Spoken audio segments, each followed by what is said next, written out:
They had 43 days of food left.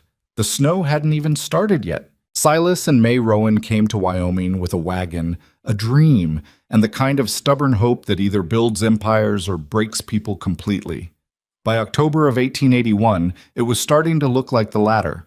But then their geese started disappearing into the mountains every single morning and coming back fat, calm, and silent about where they'd been. What Silas and May found when they finally followed those birds would either save their lives or destroy everything they'd fought to build. If you've ever believed that the right secret, kept by the right people, could change an entire community, stay with me until the very end of this story. Hit that like button and drop a comment telling me what city you're watching from. I want to see just how far this story travels. The first thing Silas Rowan noticed about Wyoming was how much sky there was. Back in Ohio, the sky sat above you like a ceiling, something you glanced at, not something that pressed down on your chest and reminded you how small you were. Out here, it sprawled in every direction, unbroken and indifferent, and on the morning of October the 3rd, 1881, it was the color of old pewter, the kind of color that meant something was coming. He stood at the edge of what he'd been calling his field, though field was a generous word for 40 yards of rocky soil that he'd spent 3 months trying to convince into cooperation, and watched his breath fog in front of his face. The temperature had dropped 12 degrees overnight. He knew because May had made him buy a thermometer in Cheyenne before they'd left civilization behind, and right now he was grateful for it the same way a man is grateful for a doctor who tells him bad news. At least now he knew. Silas?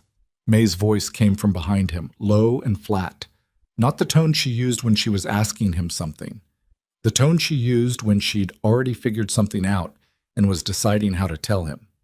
He turned. She was standing by the fence post, the one on the northeast corner that he'd never quite gotten plumb, with her arms crossed and her dark hair pulled back in a knot that was losing the battle against the wind. She was looking at the pen where they kept the geese. It was empty. Not the ordinary kind of empty, where the birds had wandered to the far end and were hidden by the scrub brush. Empty, like a room after someone's already moved out. "Where are they?" Silas said, which was a stupid question, but he said it anyway. "Gone." May walked toward him slowly, like she was thinking while she moved. Same as yesterday morning, and the morning before. Silas rubbed the back of his neck. He'd noticed the geese were missing for a couple of hours yesterday, but they'd come back by late afternoon and he'd told himself it was nothing. Animals wandered. That was a fact of life out here. You couldn't watch everything every second. But now, standing in front of an empty pen 2 mornings in a row, the math started to feel different. They had 11 geese. 11 geese represented roughly a third of their strategy for surviving the winter. Not because they'd slaughter them all, that would be idiotic, burning the furniture to stay warm, but because the eggs would keep, and the eggs could be traded, and trade was how you filled the gaps that your 40 acres of stubborn Wyoming soil refused to fill. Lose the geese, you lost the eggs. Lose the eggs, you lost your leverage. Lose your leverage? "Silas," May said again, and he could tell she was watching his face go through all of this. "Stop calculating and start thinking. Those are the same thing." "They really aren't." She stopped next to him and looked out at the mountains. The Laramie Range loomed to the west, all granite and shadow, the tree line ending abruptly where the rock took over. The peaks were already white, had been since September. "They come back every evening," she said. "You've noticed that. They come back calm. Not scared. Not hungry." So something out there is, she paused, choosing the word carefully, agreeable to them. Silas looked at the mountains and felt the particular exhaustion that had become his permanent companion since April, when they'd signed the homestead papers in a lawyer's office in Cheyenne, and he told May everything was going to be fine. He was 26 years old. He'd said it with complete conviction, which was the worst kind of lying, the kind where you believe yourself. "May, we can't go chasing geese up into—" "I'm not saying chase them." She turned to look at him directly, and he recognized that expression. It was the same one she'd worn when she'd talked him out of buying a second mule in Cheyenne. "We can't afford to feed it, Silas. We can barely afford to feed ourselves." And into buying the thermometer instead. She was usually right. That was the thing about May. She was usually right in ways that were inconvenient to argue with. "I'm saying follow them. Tomorrow morning. Early. Before they go. And the fence repairs? The fence will still be broken in the afternoon. He wanted to object further, but he was tired and the sky was pressing down, and 11 empty nesting boxes were staring at him from across the yard. He turned back toward the house. Fine, he said. Tomorrow. They were up before 4. May had insisted on it, which meant she'd lain awake half the night listening for sounds and had nudged him in the ribs at 3:45 with an urgency that suggested the house was on fire. It wasn't. It was just dark and cold, and she was already dressed and there was coffee on the stove, which Silas drank standing up because sitting down felt like a commitment to warmth that the morning didn't deserve. They positioned themselves behind the woodpile on the east side of the pen before 5 o'clock. The geese were still inside, restless in the way birds get before dawn, shuffling and muttering at each other in whatever language geese use to discuss their plans. Silas pulled his coat tighter and watched his breath and tried not to think about how much work wasn't getting done. May was perfectly still beside him. She had a gift for stillness that Silas had never quite managed to develop. In Ohio, she'd grown up watching her father track deer through woodlands where the snap of a twig could ruin an entire morning's work. And something of that patience had settled into her bones. Just before first light, that gray, uncertain hour when the world looks like a sketch of itself, the geese started moving. They didn't burst out in a panic. They filed out of the pen gate, which Silas noted with irritation he must have left unlatched the night before, and they waddled in a loose column toward the northwest. Purposeful, calm, like they knew exactly where they were going and had been going there for longer than anyone had noticed. Now, May whispered. They followed at a distance, picking their way through the scrub and loose rock. The geese moved steadily, unhurried, cutting through a dry creek bed and then climbing a gradual slope that Silas had never had reason to explore before. The ground was harder up here, the soil giving way to embedded stone, and there were stands of juniper that grew in twisted shapes from the cracks in the rock face. It took 40 minutes. Silas was starting to lose feeling in his left foot. He'd been meaning to resolate that boot since August, and the slope had gotten genuinely steep when the geese simply stopped. They had reached a section of cliff face, a vertical wall of gray granite maybe 30 feet high, crusted with lichen and split here and there by the particular patience of frost. At the base, 3 ancient junipers grew so close together that their branches interlocked into something almost like a wall of their own. The geese walked behind them and disappeared. Silas stopped walking. May stopped beside him. For a moment, neither of them said anything. "There's something behind those trees," Silas said, because sometimes the obvious needed to be said out loud. "Yes." May was already moving forward. "May, Silas, I have a candle in my pocket and enough sense to turn around if I need to." She glanced back at him, and there was something in her face that wasn't quite excitement, but was in the same neighborhood. A cautious, careful alertness, like a door opening onto something unknown. "Are you coming?" He followed her through the junipers. The branches scraped against his coat and grabbed at his hat, and for a moment the trees were thick enough that he couldn't see anything at all, just the gray-green of the needles and the sharp resinous smell of them. Then he was through, and he stopped. There was a crack in the cliff face. Not a cave, exactly. Not yet. Just a vertical fissure in the granite, maybe 3 feet wide at the base and narrowing as it rose, the kind of thing you'd walk past 100 times and never notice because the junipers stood in front of it like a curtain. But from within the crack came something that stopped Silas completely. Warmth. Not dramatic warmth. Not the warmth of a fire or a furnace. A steady, mineral warmth, the kind that comes from deep rock, from places the frost has never reached. And with it, barely audible over the wind, something else. The sound of geese. Resting. Content. Silas looked at May. May looked at the crack in the cliff. "Well?" she said, after a moment. "Yeah," Silas agreed.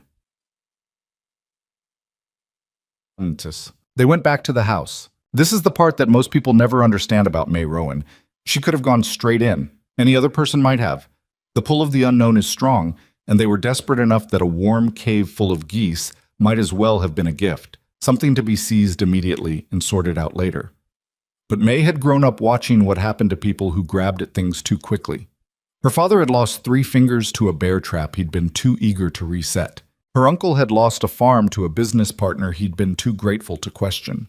"We need rope," she said, when they were back at the house with the door shut against the wind. "And more candles. And we need to not be stupid about this." "I'm not being stupid," Silas said, though the truth was he'd been thinking about going back immediately, and she was right to pump the brakes. "You were calculating again." She poured them both coffee and sat at the table with her hands wrapped around her cup. "I could see it. You were already counting eggs." "Is that wrong?" She thought about it. "Not wrong, just—" She looked out the window at the mountains, which were still there, still enormous, still indifferent. "We don't know what that place is. We don't know if it's safe. We don't know why the geese go there, and we don't know what they do once they're inside." She looked back at him. "Before we do anything with it, I want to understand it." Silas wrapped his hands around his own cup. The coffee was weak. They'd been stretching the grounds, but it was hot. "That's going to take time we might not have." "I know." Her voice was quiet. "But ruining it in a hurry is going to take less time than that." They sat with that for a while. Outside, the wind was picking up. Silas could hear it in the chimney, that hollow moan that Wyoming wind made when it found a channel to run through. In 6 weeks, maybe 8, that wind would be carrying snow. Real snow, not the dusting they'd gotten in September, but the kind that closed roads and buried fences and made a man understand exactly how much distance existed between him and the nearest other human being. He thought about their supplies. 43 days, generously counted. He'd done the arithmetic 3 different times, hoping one of the calculations would come out different from the others. They never did. "Rope and candles," he said. "Rope and candles," May confirmed. "And we go back tomorrow." "We go back tomorrow." He nodded slowly and looked out the window at the mountains and tried to believe that whatever was inside that crack in the cliff was going to be enough. It was the same thing he'd been trying to believe since April, if he was honest. The belief kept being necessary. That was the hard part. You couldn't do it once and be done. You had to do it every morning. He lay awake that night for a long time. The house was small, 1 main room and a sleeping area partitioned off by a curtain May had brought from Ohio, pale blue cotton with small white flowers that looked absolutely absurd against the rough-hewn walls and still made him glad every time he saw it. May was asleep on her side, her breathing slow and even, doing that thing she did where she fell asleep like a person who'd decided to, deliberately, efficiently. Silas stared at the ceiling. He was not a man given to large feelings. He'd been raised to be practical, to deal with what was in front of him and not borrow trouble from the future. But tonight, in the dark, with the wind outside and 43 days of food in the root cellar and 11 geese apparently living a secret life in a mountain, he felt something he couldn't quite name. Not hope, exactly. More like the feeling just before hope. The moment when the door might open, when something might be possible that hadn't been possible before. The moment that was, if he was being honest with himself, the most dangerous feeling in the world. Because hope that collapsed took pieces of you with it. He thought about the warmth that had come from that crack in the cliff, steady and mineral and ancient, the sound of geese resting in the dark. He thought about May saying before we do anything with it, "I want to understand it." He thought about the thermometer reading in the morning, which had been 31 degrees, 11 geese, 43 days, 1 crack in a cliff face that breathed warm air.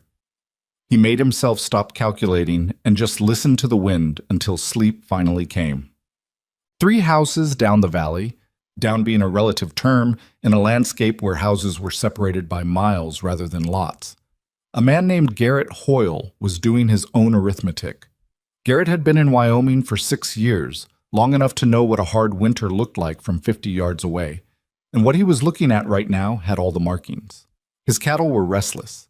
His hay stores were low, and his nearest neighbor to the east, Old Peterson, had confided just last week that he was thinking about taking his family south before the passes closed. Garrett wasn't the kind of man who took families south. He was the kind of man who stayed, sometimes out of courage, and sometimes out of stubbornness, and sometimes because he simply couldn't afford to go anywhere else. He'd noticed the new couple in the valley, the young Rowans with their 40 acres of rock and their small flock of geese and their Ohio earnestness that showed in everything from the way they built their fence to the way they looked at the mountains, like the mountains were something to be understood rather than endured. They won't make it through March, he'd thought, the first time he'd ridden past their place. Standing now at his own window, looking at the same pewter sky that Silas had looked at that morning, Garrett Hoyle revised that opinion slightly. He thought about the girl especially, the way she'd looked at him when he'd ridden past, assessing and quiet, the kind of look that made you feel like you'd been measured, and the measurement was being kept for later use. Maybe, he revised, maybe they'll make it. Outside, the wind was already making promises the sky would keep. The following morning, Silas and May went back to the mountain with a rope, 4 candles, a tinderbox, and enough sense between them to know that whatever they found on the other side of that crack might change everything. Whether it would change it for better or worse was the question that neither of them put into words, because some questions are the kind you have to answer by walking forward rather than by talking. The juniper smelled sharp in the cold. The geese had come through here an hour earlier, and their tracks were still visible in the thin skin of frost on the stone, small, purposeful, already ahead of whatever was coming. May went first. Silas followed and pulled the rope tight in his hands and went into the dark. The crack in the cliff was exactly 3 feet wide at the base, and Silas discovered this by trying to walk through it sideways and getting his coat caught on both sides simultaneously. "Turn your shoulders," May said from ahead of him, her voice already slightly muffled by stone. "I know how to turn my shoulders." "Then do it faster. There's a draft back here." He torqued himself through and nearly stumbled into her, catching himself with one hand against the rock wall. The stone was cool under his palm. Not cold the way the outside air was cold, but the deeper, steadier cool of something that had never been warm to begin with and had no intentions of changing. His eyes were still adjusting. May had gotten her candle lit already, and the small flame threw wavering yellow light against walls that narrowed and then opened and then narrowed again. Like the mountain had started to make up its mind about something and then kept revising. They were in a passage, not a cave yet, just a throat of rock, maybe 15 feet long, angled slightly downward. Silas could hear the geese now, clearer than before, not the panicked honking of disturbed birds, but the low settled sound of animals that were somewhere they wanted to be. "Give me a candle," he said. May produced one from her coat pocket, and he lit it off hers. The double light pushed the shadows back another foot or two. The walls were smooth in places where water had once moved through here, in some other geological era when this mountain had been arranged differently. There were places where the rock had fractured along horizontal lines and left narrow ledges, too small for a person, exactly the right size for a bird to stand on. They moved forward together, May's hand on the wall for balance on the downward slope, Silas's rope hanging loose from his left fist, because there was nothing to tie it to yet. Then the passage ended.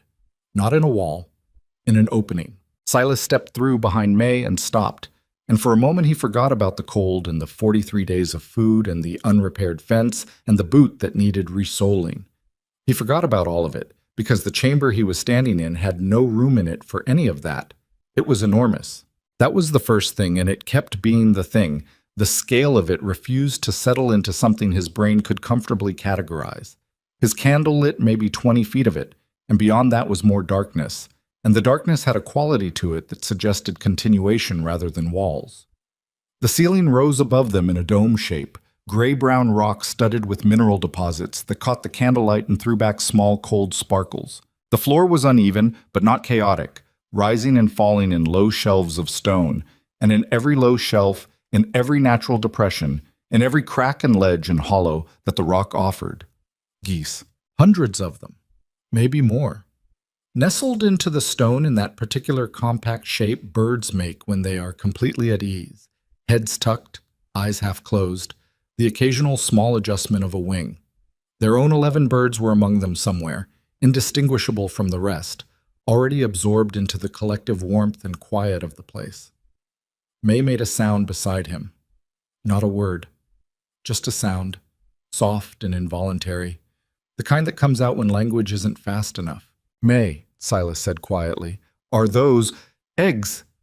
Her voice was almost a whisper. "Look at the nesting areas." He looked. Along the lower shelves of stone, among the settled birds, he could see the pale oval shapes. Dozens of them. Maybe hundreds, if the flock extended as deep into the chamber as he suspected it did. Goose eggs, large and smooth, nestled against the rock with the casual abundance of something that had been accumulating here for a long time. Longer than they'd been in Wyoming. Longer, maybe, than anyone had been in Wyoming. "How long has this been here?" he said, not really asking May, just needing to say it. "Long enough," she said. She moved forward carefully, each step placed deliberately so as not to disturb the nearer birds. They watched her but didn't startle, and that more than anything told Silas something important about this place. Wild geese did not let people walk among them. These birds were behaving like they were in their territory, and the humans were the guests, which was, he supposed, accurate. May crouched near the first occupied nesting shelf and held her candle close without touching anything. She was looking at the eggs with the focused attention she usually reserved for reading, or for doing the household accounts, or for conversations she wanted to remember exactly. Silas moved deeper into the chamber, slowly. The air remained that same steady temperature, warmer than outside, cooler than a room with a fire. That mineral middle ground that seemed to belong to the rock itself. He noticed the floor near the passage entrance was dry. He noticed that the air, while close, was not stale. There was movement in it, very subtle, the kind of movement that meant the chamber breathed somehow, connected to the outside through channels too small to see. He held his candle flame still and watched it. The tiniest lean, consistent, directional. Ventilation, natural and accidental and perfect. He walked the perimeter as best he could, stepping carefully around roosting birds who regarded him with mild suspicion but no alarm, until he had a rough sense of the dimensions. 50 feet wide, maybe 70 deep, possibly more where the far wall curved away into shadow. The ceiling's dome shape was doing something useful with the temperature, trapping the warmth that rose from the packed bodies of several hundred birds and cycling it back down again. The birds were, in effect, heating the space, and the space was, in effect, keeping the eggs at a temperature that was... He stopped. He went back to where May was still crouching, still studying. "May," he said, "the temperature in here." "I was thinking the same thing." She straightened up slowly. "It's consistent. The eggs aren't frozen." "No. But it's cold enough that they're preserved," May said, "or close to it. The ones that have been abandoned, anyway." She looked at the nesting shelf in front of her. "This one. This bird is still sitting, but over there."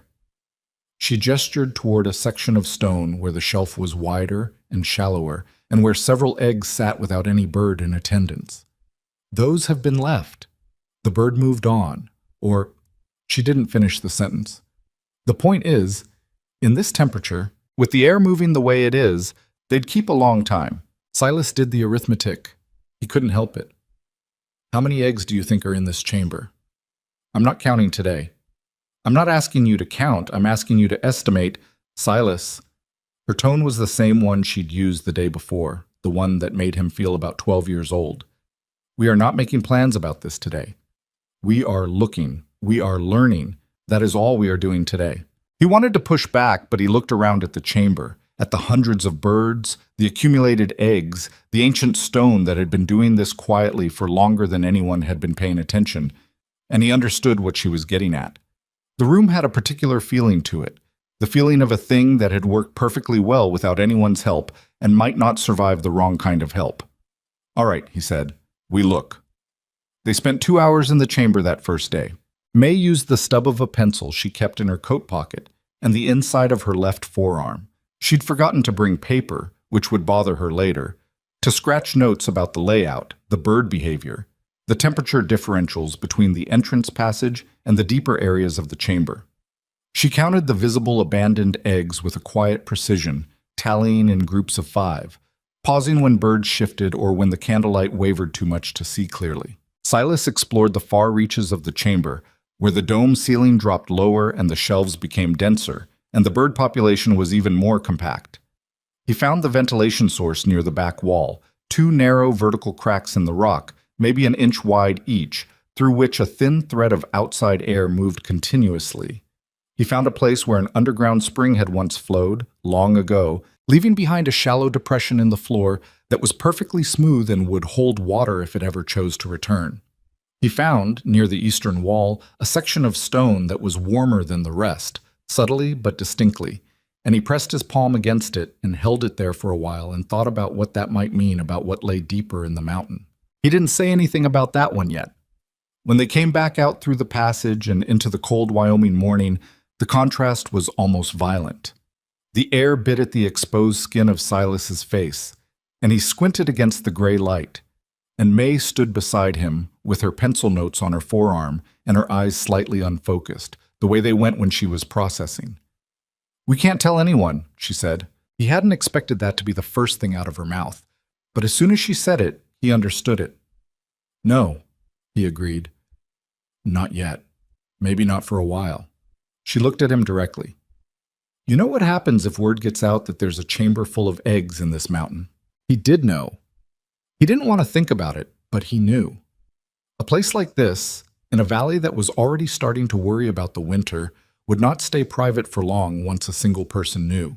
And there were people in this valley, not bad people, not evil people, just frightened people, which was in some ways worse, who would take every egg in that chamber in a week and be back the following week for whatever was left. And inside of a month there would be nothing left but empty stone and disturbed birds and a vacancy where something extraordinary had been. "We keep it between us," he said. May nodded, but she was still looking at the junipers, at the curtain of branches that hid the entrance. "We need to be able to get in there more easily," she said. "That passage is—" She gestured at her coat, which had 2 fresh tears in it from the stone. "We can't be doing this every time. And we can't be wasting candles every morning just to check on things. We'd have to widen the entrance without disturbing the birds." He thought about that. The entrance crack was close enough to the main opening that the geese were accustomed to it, were comfortable moving through it. Any significant work near that entrance would mean noise, vibration, the smell of human effort. "We'd have to do it slow," he said. "A little at a time." "Very little at a time." She pulled her coat tighter. "Silas, I've been thinking that's always either very good news or very bad news." She ignored him. "The eggs that are already abandoned, the ones with no birds sitting on them. If we took those, only the ones that have genuinely been left, would we be disturbing the ecosystem, or would we just be cleaning up?" Silas said. "I was going to say participating, carefully." She looked at him. "The way you're supposed to participate in something you didn't create and have no right to ruin." He turned that over in his mind. It was a careful distinction, the difference between harvesting what was already given and taking what hadn't been offered. May made that kind of distinction naturally, instinctively, and he was never quite sure whether it came from practicality or something deeper that she'd never had language for. Either way, she was usually right. "We'd need a system," he said. "Yes. We'd need to mark which eggs we'd checked, which ones were genuinely abandoned versus temporarily unattended. You'd have to observe long enough to know the difference." 3 days minimum," May said, "for any given egg. Watch it for 3 days, mark it if it's still unattended, then collect it on the 4th. That's a lot of trips." "Yes, and we'd need a way to transport them that doesn't—" He thought about the terrain between here and the homestead, the loose rock on the slope, the dry creek bed that ran through gravel that shifted underfoot. "A sled," he said slowly. "Something low to the ground, steady, not a basket's tip." "Can you build a sled?" "I can build a sled." He paused. "It might not be pretty." "I don't care if it's pretty." He looked at her, at the pencil notes on her forearm, already starting to smear in the cold, at the tear in her coat that she'd noticed and was already calculating how to repair, at the set of her jaw that meant she'd decided something and was now in the process of executing it, and would not stop until it was done or it was impossible. And sometimes not even then. He thought about the chamber, about the warmth of it, and the quiet, and the hundreds of birds that had been doing this, had been using that space, protecting those eggs, running their own ancient and perfectly functional operation without any human involvement whatsoever. And now here were 2 humans, standing in the cold outside of it, trying to figure out how to be useful without being destructive. It struck him suddenly as a very small problem and a very large one at the same time. "We need to map it properly," he said. "The whole chamber. I think I found a warm section in the eastern wall that might mean—" "One thing at a time," May said. "A warm section in the rock could mean—" "Silas." She started walking back down the slope toward the homestead, picking her way carefully over the loose stone. One thing at a time. He stood there for another moment, looking at the junipers, thinking about what was behind them. Then he followed her down. Over the next 5 days, they went back every morning and stayed 2 to 3 hours, which was roughly how long their candle supply allowed without starting to compromise their evening light at home. May brought paper the second day and transferred her arm notes properly, then added to them. She developed a mapping system using compass bearings and her own pacing as a unit of measurement, one of her paces being approximately 2.5 feet, which she verified by measuring it against a known distance at the homestead before committing to it as a standard. The map took shape across 3 sheets of paper that she pinned to the wall above the kitchen table and studied every evening. She labeled the nesting zones with letters. She marked the ventilation cracks. She marked the warm section of wall that Silas had found, labeled it with a question mark, because neither of them knew what it meant, and she was disciplined about keeping uncertainty as uncertainty rather than promoting it to fact. Silas, meanwhile, began the work on the passage entrance. He did it carefully, the way May had specified, a little at a time, always stopping before the bird showed any sign of disturbance. He used a small chisel and a piece of wood wrapped in cloth to muffle the sound, and he worked in short sessions, never more than 15 minutes at a stretch, and only when the geese had already settled into the chamber and weren't moving. It was slow work. After 5 days, the passage was perhaps 2 inches wider at its narrowest point, and Silas's right shoulder ached continuously, and he'd chipped his second-best chisel. May noticed the shoulder. She didn't say anything directly, but she started putting the liniment on the shelf where he could reach it without having to ask, which was her particular way of acknowledging something without making it a conversation. On the 6th day, they began identifying the abandoned eggs systematically. May numbered them with a small mark of coal, nothing that would harm the shell, she'd verified that first, so they could track which ones remained unattended across multiple visits. The discipline of it was harder than Silas had expected. There were eggs he wanted to pick up immediately, eggs that had clearly been sitting alone for longer than 3 days, but May held the system firm. You marked it on the day you first found it unattended. You came back the next day and checked. You came back the day after that. Only on the 4th day, if the egg remained unclaimed, if no bird had returned to it, did you collect it. It felt inefficient to him. It also felt correct, in a way he couldn't articulate, and he'd learned by now to trust that feeling. The weather turned worse in the middle of that first week. The temperature dropped another 8 degrees and stayed there, and a wind came through the valley from the northwest that had real intent behind it, the kind of wind that finds every gap in a wall and every thin place in a coat and makes itself known. Silas spent an afternoon reinforcing the chinks in their walls with a mixture of clay and dry grass that he wasn't entirely confident would hold but was better than nothing. That evening, sitting at the table with the lamp low and the map spread out between them, May said, "I think we counted correctly." "Which count?" "The abandoned eggs. The ones we've marked so far." She put her finger on the map, on the section she'd labeled Zone C, where the nesting shelves were widest and the bird density was highest. If the whole chamber holds to the same ratio, abandoned to sitting, then by midwinter we might have enough preserved eggs to... She stopped. To what? She looked up from the map. She had a particular expression that Silas had seen maybe 4 or 5 times in the 2 years they'd been married. An expression that was not quite hope and not quite fear, but sat in the exact place where those 2 things met. "Silas, what is the worst thing that can happen to this valley in the next 3 months?" He knew the answer without having to think about it. "People run out of food." "Yes." She kept looking at him. "And if that happens?" He thought about Peterson, thinking about taking his family south. He thought about Garrett Hoyle, who had 6 years in this valley and wasn't the kind of man who left, but whose hay stores were low. He thought about the Lindqvist family at the northern end of the valley, who had 4 children and a 5th on the way, and a husband who'd broken 2 ribs in September, falling off a roof he'd been trying to repair before winter. "People leave," he said, "or people don't make it through." May looked back at the map. "I'm not saying we tell anyone," she said carefully. "Not yet.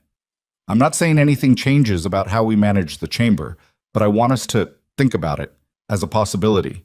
Not today, not this week, but eventually."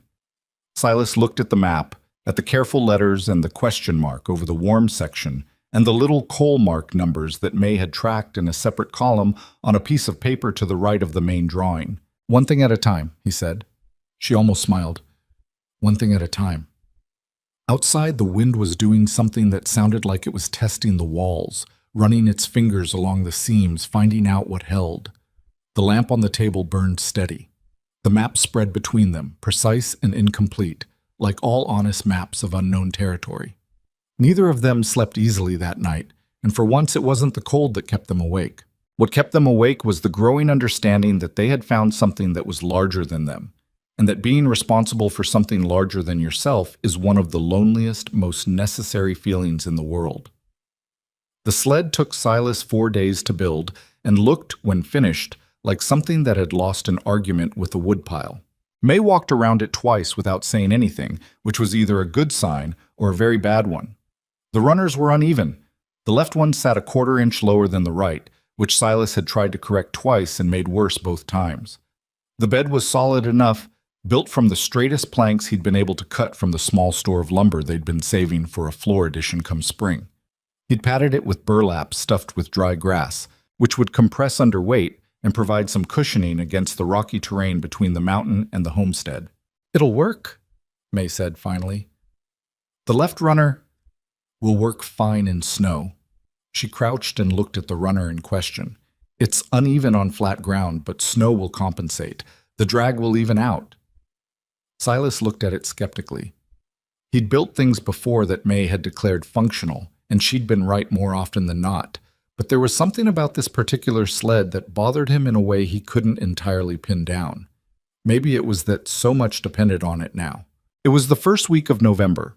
Outside, the temperature had dropped to 18 degrees overnight and come back up to 27 by noon, which was not a recovery so much as a negotiation. The first real snow had come 3 days ago, not the killing kind yet, just 4 inches that turned the valley white and quiet, and reminded everyone exactly where they were and what time of year it was becoming.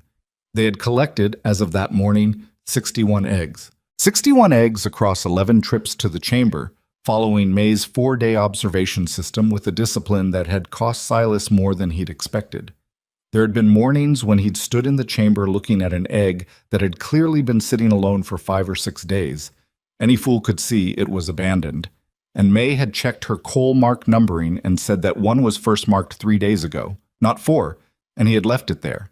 And he had not complained out loud about it, mostly because complaining out loud had proven, over the course of his marriage, to be approximately as useful as complaining to a fence post. 61 eggs sat in the root cellar now, wrapped individually in dry cloth and packed into 2 wooden crates that May had recushioned twice when she wasn't satisfied with how the eggs were settling.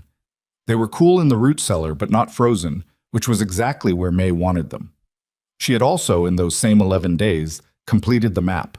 It covered 2 full sheets of paper now, front and back, and it was the most detailed document either of them had ever produced. Every nesting zone was labeled and dimensioned, every ventilation crack was marked, and its airflow direction indicated with a small arrow. The warm section of eastern wall had its own notation: possible geothermal activity. Investigate further when weather permits. The passage entrance was marked with a dotted line indicating the original width and a solid line indicating current width, with a note: passage widened 4.5 inches over 14 sessions. Birds show no disturbance response. Along the margins, May had written observations about bird behavior, which zones were most densely populated, which shelves seemed to be preferred for laying versus sleeping, which areas of the chamber the geese avoided entirely, and why she thought they might. It was, Silas thought, the work of someone who took things seriously in a way that most people didn't understand until they saw the results. He told her that once, approximately, in different words, after she'd reorganized their supply system in August in a way that had initially seemed overcomplicated, and had subsequently saved them from running out of lamp oil a month earlier than expected. "I just pay attention," she'd said, which was true the way it's true to say a master carpenter just puts wood together. The morning after Silas finished the sled, they tested it on the slope. They loaded it with river stones to approximate the weight of a reasonable egg collection. May had calculated this out on paper, factoring in the weight of the padding and the empty crates, and walked it up the slope to the juniper curtain, and then walked it back down. The left runner was indeed compensated by the uneven ground, and the sled tracked reasonably straight on the descent without requiring constant correction. It was slow. The padded bed absorbed the small shocks of the rocky terrain without, as far as they could tell, disturbing the stone cargo in ways that would have disturbed eggs. "Good enough," Silas said. "We need a better braking system for when it's icy. I'll add a drag rope. 2 drag ropes, one on each side so we can steer." He looked at her. "Did you already design the drag rope system?" "I thought about it a little." "In your head or on paper?" She reached into her coat pocket and produced a small folded piece of paper. He took it, unfolded it, looked at the sketch on it. She'd drawn the sled from above with 2 rope positions indicated and angles marked. "May," he said. "What?" "Nothing." He folded the paper back and handed it to her. "I'll add the ropes this afternoon." What he didn't say, because he didn't have the exact words for it, and she would have deflected from it anyway, was that he was watching his wife become someone in those weeks. Not that she hadn't been someone before, but there's a particular kind of person who only comes fully into themselves when a problem is large enough and real enough and serious enough to require everything they have. And May Rowan, it was becoming clear, was that kind of person. The chamber had given her something to be serious about, and she was being serious about it with everything she had. It scared him a little, the way good things sometimes do when you understand how much you'd lose if they ended. The drag ropes went on that afternoon. He added them exactly where her sketch indicated, because her sketch was correct. Through November, they established what May called a rhythm, though rhythm implied a smoothness that the actual work rarely had. Every morning, they went to the chamber. Every trip, they checked the marked eggs and updated the tally, collected any that had reached day 4 of abandonment, noted any new abandoned eggs for the marking cycle. Silas continued the slow widening of the passage. By the 2nd week of November, it was 5 inches wider than when they'd started, and he could now move through it without getting his coat torn, which he considered a significant quality of life improvement. May began what she called a behavioral log, which was a daily record of anything that changed in the chamber, which nesting zones were more or less occupied, whether the total bird count seemed to be shifting, whether the bird arrivals and departures were changing with the weather outside. She was looking for patterns, she said, because she wanted to understand the natural cycle well enough not to accidentally disrupt it. "We need to know when they stop laying," she explained one evening, the log open on the table beside the map. "If there's a season to it, if the egg production changes through winter." "Does it matter? If we're only taking abandoned ones?" "It matters because if we don't understand the cycle, we might misread an abandoned egg. A bird that's pausing between clutches isn't the same as a bird that's left for good." She tapped the log. "If we can understand the pattern, we can be more accurate." Silas looked at the log. She'd filled 3 pages in 8 days. "You know, most people who found a cave full of eggs would just take the eggs. Most people who found a cave full of eggs would empty it by Christmas and have nothing by February." He didn't have an argument for that, because it was true. The hardest part of those November weeks was not the physical work, though the physical work was genuinely hard. The slope to the mountain was demanding in the cold, and the passage work was cramped and tedious, and carrying the sled back up empty after each delivery run made Silas's shoulders burn in a way that the liniment on the shelf helped only moderately. The hardest part was the silence, not the silence of the chamber, that he'd come to appreciate, even depend on.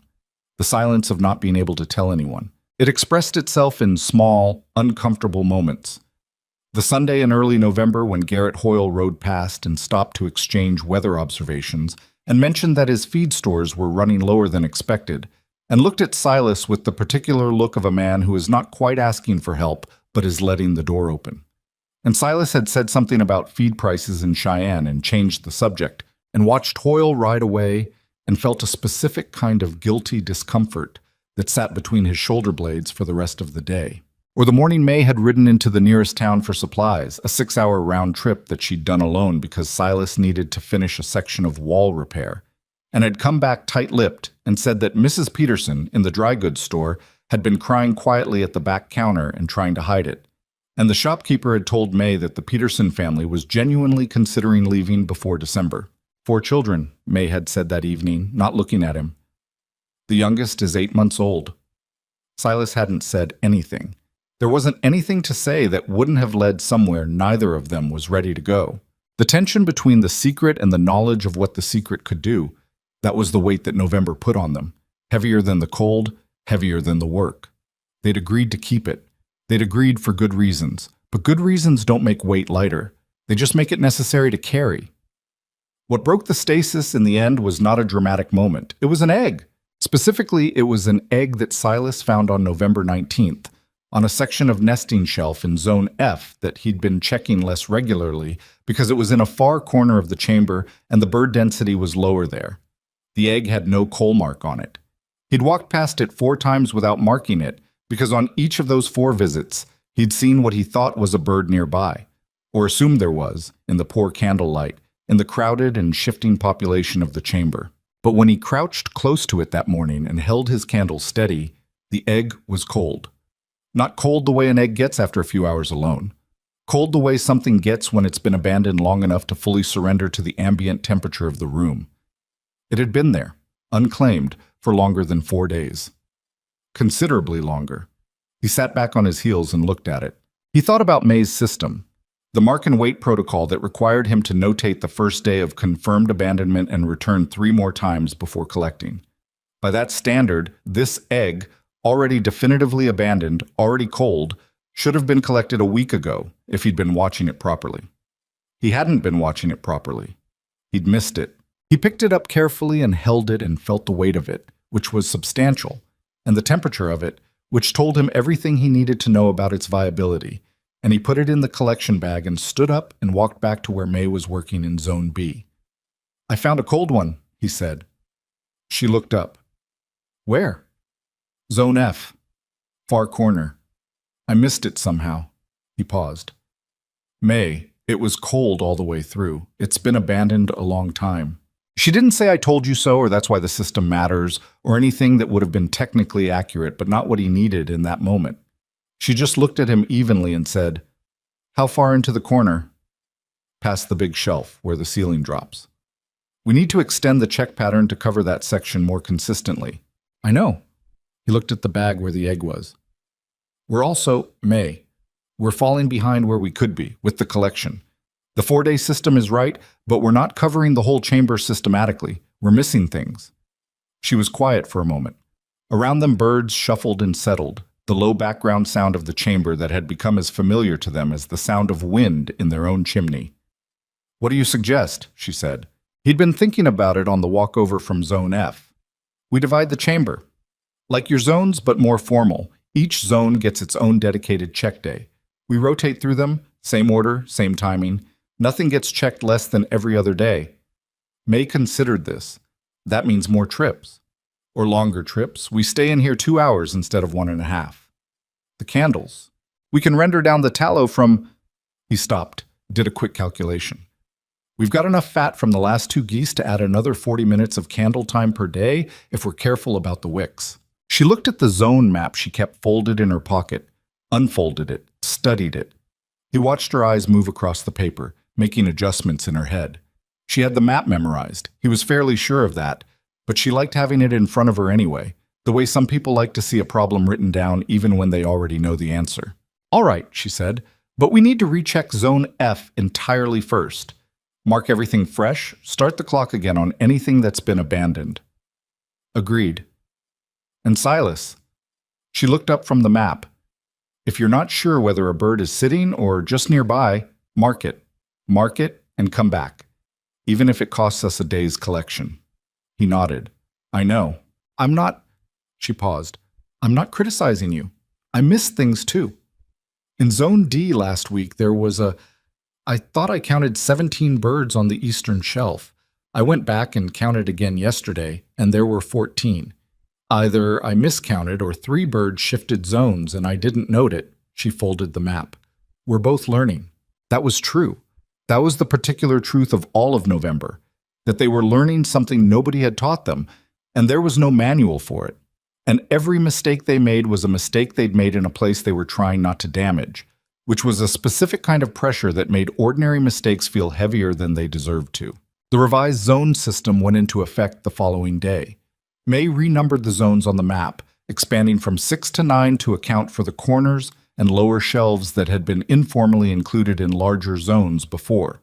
She assigned each a day in a rotating cycle and wrote the rotation on a separate card that Silas kept in his coat pocket, and she kept a copy of above the kitchen table next to the map. It was, Silas thought, the most organized he had ever been about anything in his life, which was slightly alarming since most of the organization had been May's idea.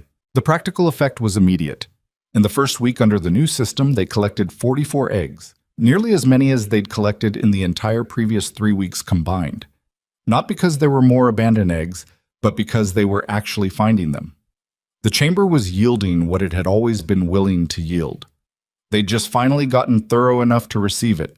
Their total count crossed 120 on a Wednesday morning in late November, and Silas noted the number in the log while May was checking Zone G and then sat with it for a moment.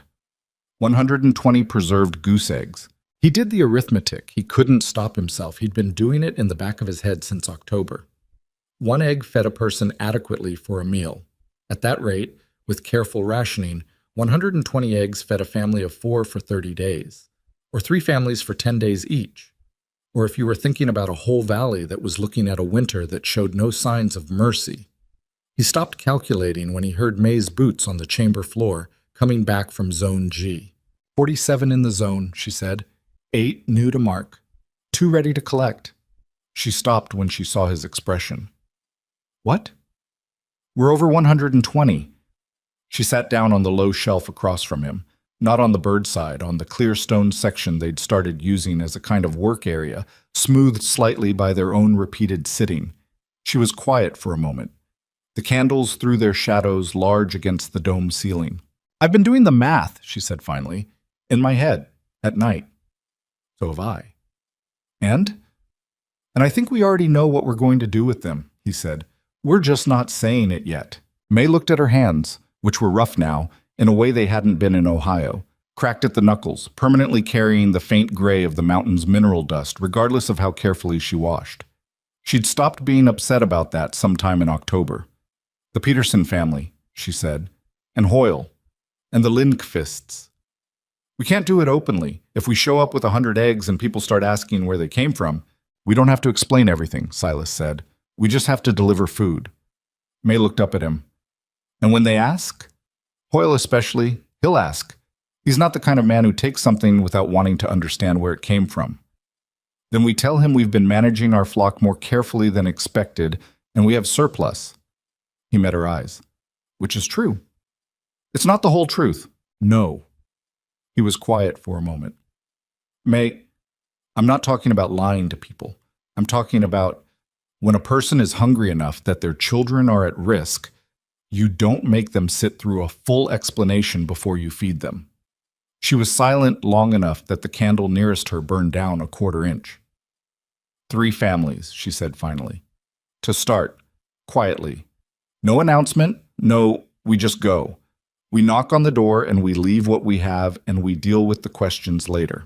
And if people figure it out, then people figure it out.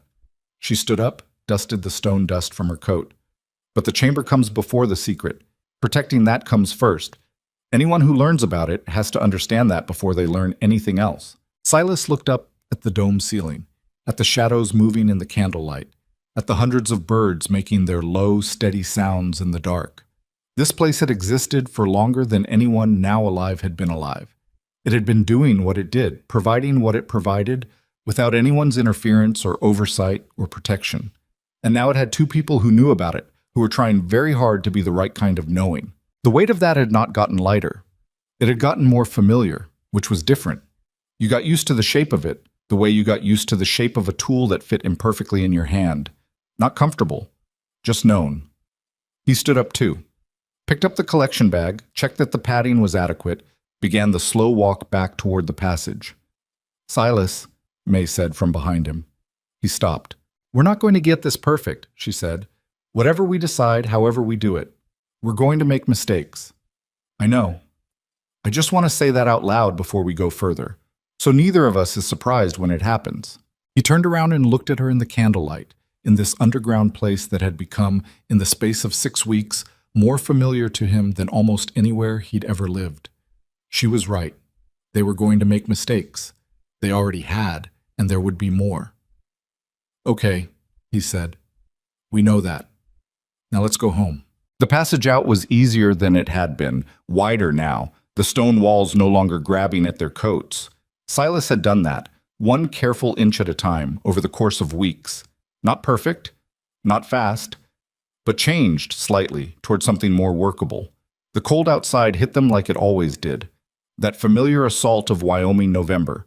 The air that had no interest in your comfort or your plans. They walked home in silence, and the sled's left runner tracked slightly low on the uneven ground, and snow was coming. It was all around them in the quality of the air, in the particular shade of gray the sky had turned. Not tonight, maybe not tomorrow, but soon. The valley below them lay quiet and ordinary looking, scattered with homesteads whose smoke rose straight up in the still air. Hoyle's place to the south, the Peterson land to the east, the distant Lindqvist buildings barely visible at the valley's north end. People inside all of them doing the same arithmetic that everyone in a hard place does in the weeks before a hard winter. Silas looked at the valley and then looked away and followed his wife down the slope toward home and thought about how you know when the time for waiting is over. The snow came on a Thursday, not the polite kind that arrives gradually and gives you time to prepare. The kind that comes in overnight while you're sleeping and has already made its decisions by the time you open the door in the morning and find the world has been replaced with a different one. Silas opened the door at 5:45, and the cold hit him so hard he actually stepped back into the house, and May looked up from the stove and said, "How bad?" He smamdi tasen, and he said, "Bad." And that was the full extent of the conversation for a while. 2 feet by noon. The kind of accumulation that changed the mathematics of everything. The path to the mountain was gone. Not permanently, but functionally, for that day at least, maybe 2. The slope that they'd walked every morning for 6 weeks had become something else entirely, a white expanse that looked deceptively manageable and was not. Silas knew this because he tried it after breakfast and made it perhaps a third of the way up before his left foot punched through a snow crust into empty air over a rock shelf, and he went down hard on his right knee and sat there for a moment taking inventory of his body while the cold worked its way through his pants. He came back to the house limping slightly and told May the path was impassable. "The geese got up there," she said. She was at the window, watching. The geese, their 11, who had apparently decided Wyoming winter was not their problem, had disappeared into the white slope an hour ago with the same calm purpose they always had. "The geese weigh 12 pounds and have 4 feet, Silas said. "I weigh 170 and have 2, and one of my knees currently disagrees with the entire concept of stairs." May almost smiled. "Sit down, I'll look at it." His knee was bruised, not damaged, which was good news delivered with enough pain to feel like bad news. May wrapped it with a strip of cloth and told him to stay off it for the afternoon, which he agreed to in theory and ignored in practice because there was stock to feed and water to haul and a dozen other things that a bruised knee didn't make optional. They spent that first day of serious winter doing what you do, making sure the animals that depended on them were warm enough and fed enough to make it to the next morning. It was not glamorous work. It never was. But by the time the light failed at 4:30 and they were back inside with the lamp burning and the stove doing its honest best against the cold that pressed against every wall, they were intact. 209 eggs, May said, consulting the log. She kept it updated every evening, the day's collection and running total, noted in the same precise hand, plus whatever was ready to collect today that we didn't get to. "We'll make it up tomorrow if the path is passable." "It'll be passable." She closed the log. "Silas, I've been thinking about the Petersons." He'd been thinking about the Petersons too, though he hadn't said so. The last time he'd seen Arvid Peterson, the man had looked like someone who was being very deliberate about not showing how worried he was, which in Silas's experience was a more honest display of fear than actual visible panic. Arvid was a careful, contained kind of man who had come to Wyoming from Minnesota 4 years ago and built his homestead with a methodical competence that Silas genuinely admired. He had 4 children. His wife was small and steady and had never once, in Silas's observation, complained about anything. The baby was 9 months old now. "What about them?" Silas said, though he knew. "We have 209 eggs," May said. "We need 50 for ourselves, realistically, to get through to March. Maybe 60 to be safe. That leaves 149. 159 if we're less conservative about our own share. Which we should be. She looked at him directly. Silas, we're not the ones with 4 children. He leaned back in his chair, which creaked the way it always did because he'd never quite gotten the joinery right on the back left leg. If we show up at the Peterson place with eggs, Arvid is going to ask questions. You know that. Yes. He's not going to just take charity. I know. So what do we tell him? May picked up her coffee cup, found it empty, set it back down. We tell him the truth, she said. Enough of the truth. We tell him we've been managing our flock carefully, and we have more than we need, and we'd rather they go to use than sit in our cellar. And if he asks where we're getting so many from 11 geese, then we tell him we found a winter nesting site in the mountain that's been keeping the flock productive. She met his eyes. Which is true. And if he wants to see it? That was the question that had been sitting between them for 3 weeks, ever since they'd first started talking about sharing what they had. They'd circled it, approached it, backed away from it. It was the hinge point of everything. May was quiet for a moment. Then we take him, she said finally. But we go first, alone. And we explain what it is and what it isn't. And we make him understand before he sets foot inside that chamber that it only stays what it is if it's treated like what it is. And if he doesn't agree to those terms, Arvid Peterson, May said carefully, is the kind of man who builds fences before he needs them and fixes his roof in August. He's not going to disagree with us about protecting something that works. Silas thought about this. She was probably right about Arvid. She was less certainly right about everyone else, and everyone else was what he was thinking about when he thought about the secret getting out. Arvid was responsible. Garrett Hoyle was responsible. The Lindqvists were good people by every measure he'd seen. But good people in desperate circumstances could become different people. And he'd seen enough of the valley this autumn to know that some people were closer to desperate than others. One family at a time, he said. One family at a time, May agreed. They packed the first sled load 3 days later, when the path had compacted enough to walk safely and his knee had decided to forgive him for the fall. May counted out 40 eggs, packed them in 2 crates with the burlap cushioning, and they pulled the sled together down the valley road, which was barely a road anymore, just 2 ruts beneath the snow that they navigated by memory, to the Peterson homestead. It was mid-morning when they arrived. The smoke from the chimney was thin, which told Silas something about the wood supply before they'd even knocked. Arvid answered the door, and his expression went through several things quickly. Surprise, then a careful neutrality that Silas recognized as the face of a man deciding whether he had room to feel anything yet. Silas, he said. May, come in. We won't stay, May said. We just came to bring you something. She gestured at the sled. We have more eggs than we need this season. We'd like you to have some.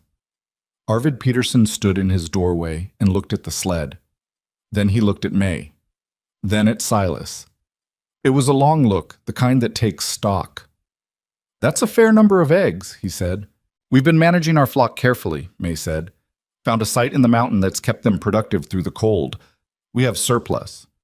Arvid was quiet.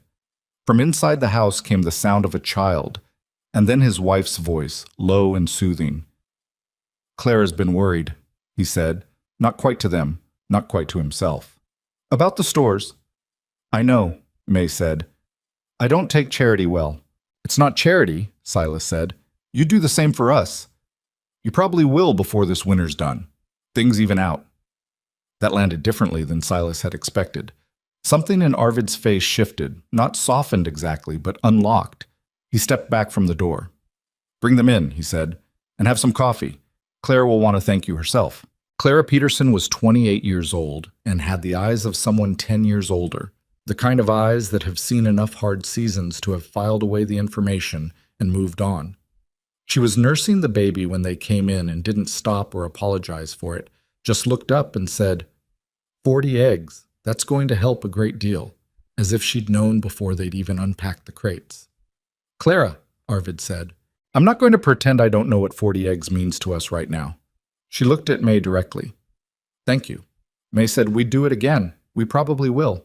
They stayed for 20 minutes. The coffee was weak. The Petersons were stretching their grounds too, just like the Rowans had been in October. And the youngest Peterson child stared at Silas with the unblinking suspicion that babies reserve for faces they haven't decided about yet. By the time they left, the tightness around Arvid's eyes had eased a fraction. Not gone, but fractionally less severe. Walking back up the valley road, pulling the empty sled, Silas said, "That wasn't as complicated as I expected." "Hungry people are usually less complicated than comfortable people," May said. "Comfort gives you more room to be difficult." He thought about that for a while as they walked. The visit to Garrett Hoyle was different.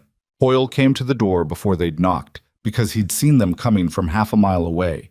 He had a habit of watching his property lines that 6 years of Wyoming had made instinctive. He was a big man, wide through the shoulders, with a gray-streaked beard that he kept trimmed in a way that suggested he hadn't entirely abandoned the idea of civilization even out here.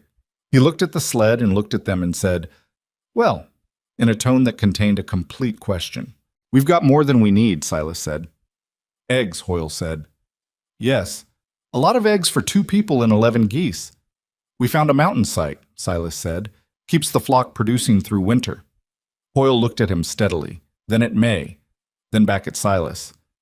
"How much of that am I supposed to take as the full story?" "As much of it as you need right now," May said. "The rest can come later." "May Rowan," Hoyle said slowly, "you are either the most diplomatic person I have met in Wyoming, or the most careful one." "Probably both," she said. "Take the eggs, Garrett. Your stock needs feed money, and we both know your stores are lower than you want them. Take the eggs and we'll talk more in the spring when there's time to talk properly." Hoyle was quiet for a long moment.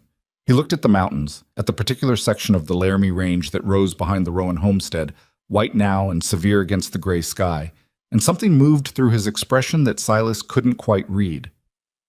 "How many times can you do this?" he said. "Not," he raised a hand. "I'm not asking to take advantage. I'm asking because if this is a once-off, I'll use them one way, and if this is ongoing, I'll use them differently." It was, Silas thought, exactly the right question to ask. It was the question of a man who planned. "Ongoing," May said. "Through winter, as long as the flock holds." Hoyle nodded slowly. "Then I'll take 30 now, and be sensible about them." He looked at Silas. "And in the spring, you'll tell me the rest of it." "In the spring," Silas agreed. They shook hands. Hoyle unloaded 30 eggs himself, efficiently, and offered to help pull the sled back to the road, which Silas declined. As they were leaving, Hoyle called after them. "The Lindqvists have been short since October. Bjorn's ribs haven't healed right. He can't do the work." "We know," May said without turning around. "We're going there next."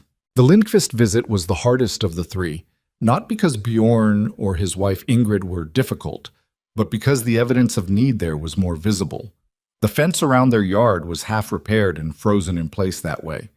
The woodpile was low enough to count from the road. 2 of the children were outside when Silas and May arrived, bundled in coats that were a size too small, and playing in the snow with the absorbed concentration of children who don't know yet that they're supposed to be worried. Ingrid Lindqvist opened the door and took one look at the sled and said, in her still accented English, "Come in, please. Bjorn will want to see you." Bjorn Lindqvist was sitting at his kitchen table with the careful stillness of a man whose ribs reminded him of their opinion every time he moved. He was maybe 40, fair-haired, going gray, with the look of someone who had been strong his whole life and was currently finding the experience of not being strong genuinely difficult to process. He looked at the eggs with an expression that he tried to make neutral and didn't entirely succeed. "We can't pay you," he said. "Not yet. Come spring." "We don't want payment," Silas said. "We want you to get through the winter." "We're managing." "Bjorn?" Ingrid said quietly from across the room. He looked at her. Some communication passed between them that Silas couldn't hear and didn't need to. The particular silent language of 2 people who have been through enough together to develop their own shorthand. Bjorn looked back at Silas. "How?" he said. "Do you have this many eggs?" "That's a longer story," May said, from the door where she'd stayed, giving the room air. "One will tell you properly when the weather lets up. Right now, the short version is that we found something in the mountain that's been keeping our flock going, and we have more than we need, and your children need to eat." There was a silence in the kitchen that had several things in it. Pride was one of them, and Silas understood pride because he had a fair amount of it himself, and he knew what it cost to set it down. Gratitude was in there too, pressed underneath the pride, waiting. Bjorn looked at the eggs for a long moment. Then he nodded once, short and definitive, the nod of a man who has made a decision he intends to stick to. "Thank you," he said. He said it like it was something he owed, not like he was giving it freely, which meant it was the most honest kind. They left 30 eggs at the Lindqvist place and walked home in the early afternoon with the empty sled and the growing dark, and the temperature dropping in the particular way it drops in Wyoming when it means business. "That's 100, Silas said when they were halfway home. "And we've got 109 left, plus whatever we collect this week." May was walking with her head slightly down against the wind that had picked up from the north. "And the flock is still producing. For now." "For now," she agreed. They didn't talk again until they were close to home, and then May said, without preamble, "Hoyle's going to figure it out." "I know. He's too smart not to. He'll think about it. Where eggs come from, how many we'd need to give away this much and still have enough. And he'll work backward. Probably." "When he does," May said, "I think we should tell him, all of it, before he asks." She glanced at Silas. "It'll go better if he hears it from us before he's already figured it out. Nobody likes feeling like they were managed." Silas thought about Hoyle, about the way the man had looked at the mountains when May had told him the rest would come later, the calculation behind his eyes, the settled patience of someone who was happy to wait because he was already working on the problem. "When?" he said. "Before Christmas, if the weather allows." It didn't allow for a while. The storm that came in on December 2nd was of a different order than the November snow. 3 days of continuous snowfall that piled up until the drifts against the north wall of the Rowan house were level with the windowsills, and the wind made sounds in the chimney that kept May awake the first night and Silas awake the second. They made it to the mountain on the first day, but not the second, and on the third they tried and Silas turned them around halfway up the slope when a section of snow broke loose above them and slid 20 feet downhill with a sound like paper tearing. "Not today," he said. May didn't argue. She stood on the slope and looked up toward the juniper curtain they couldn't see under the white, and then turned and came back down with him. And he knew she was doing the same mental arithmetic he was. The birds would be fine. The chamber would be fine. The temperature in there didn't change regardless of what the sky was doing outside. But knowing a thing and feeling settled about it were different operations. The collection logs showed a gap for those 3 days. May noted it with a simple dash in the day column, the way you note something that can't be helped and have to accept as a fact. When the storm broke on the 4th day and they made it back to the chamber, the geese greeted them with the usual mild indifference. The eggs were as they'd left them, and there were 14 new abandonments to mark. The chamber had done what it always did, which was exactly what it had always done, without any assistance from either of them. "It doesn't need us," Silas said, standing in the middle of the chamber with his candle, looking at the undisturbed order of it all.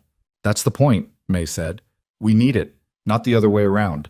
We just have to make sure we don't turn that the other way." In the week after the storm, they made 4 more deliveries. Not just to the 3 families they'd started with, but to 2 others.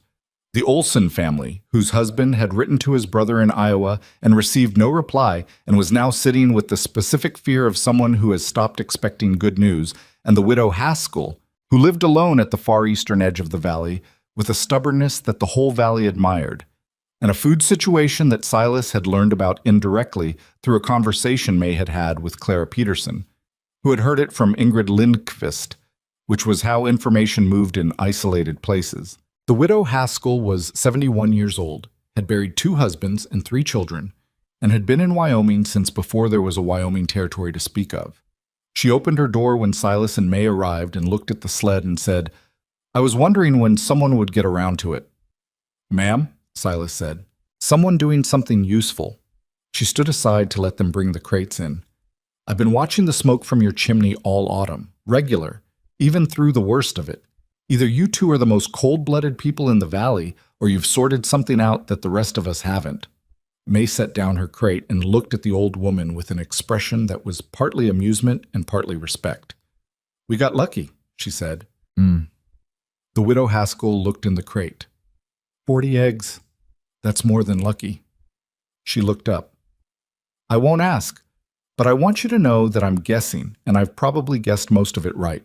And my intention with whatever I've guessed is to keep it entirely to myself."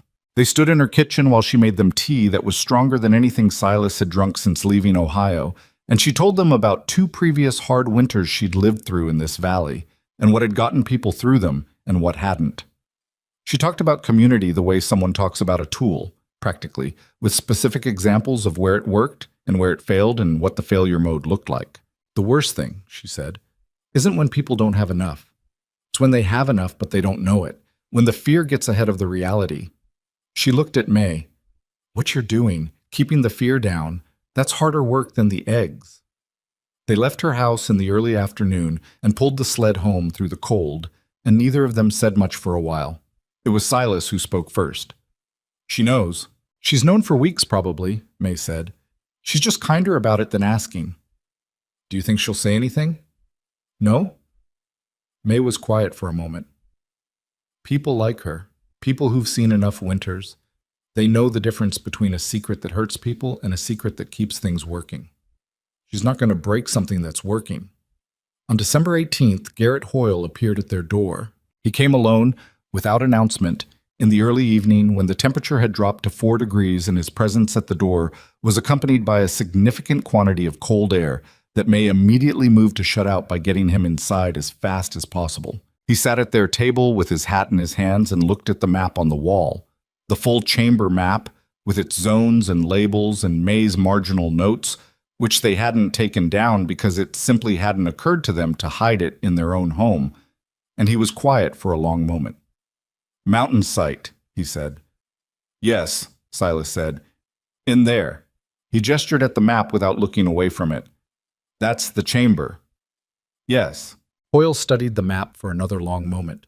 His expression was unreadable in the way of men who have taught themselves to think before they react. How many eggs have you given away total? He said. May answered without looking at the log, because she had the numbers memorized. 231. As of today. Hoyle was quiet. Outside, the wind was doing something serious, the kind of serious that rattled the window in its frame on the north side of the house. And you've still got enough for yourselves. And then some, May said. The flock is still producing. We're still collecting. How long? Through winter, as far as we can tell. Possibly through spring. Hoyle turned his hat in his hands, one slow rotation. You should have told me sooner, he said. We weren't sure about you, Silas said, honestly. Hoyle looked at him. Fair, he said. I'd have done the same. He looked back at the map. What do you need? Silas blinked. What? What do you need? From me. You're running this whole thing with 2 people and 1 sled, and you're covering the whole valley.